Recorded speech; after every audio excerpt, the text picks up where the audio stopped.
चतुष्कोणमण्डलं कृतवान् तदुपरि नैवेद्यपात्रं निधाय गायत्री मन्त्रेण पात्रान् प्रोक्षयेत्। धेनवाः अमृते कृत्यो ऋतं द्वादत्तेन परिसञ्जामि नैवेद्यं निवेदयामि।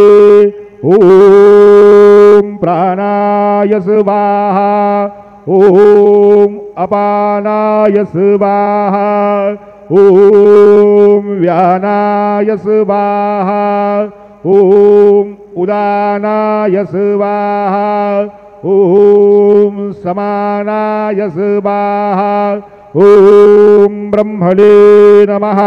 नैवेद्यमध्ये पानीयं समर्पयामि पुनर्नैवेद्यं निवेदयामि।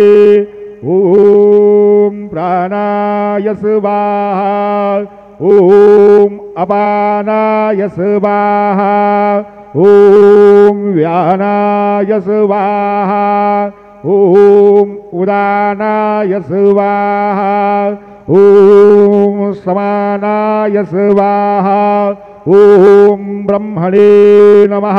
नैवेद्यं समर्पयामि हस्तप्रक्षालनं समर्पयामि मुखप्रक्षालनं समर्पयामि।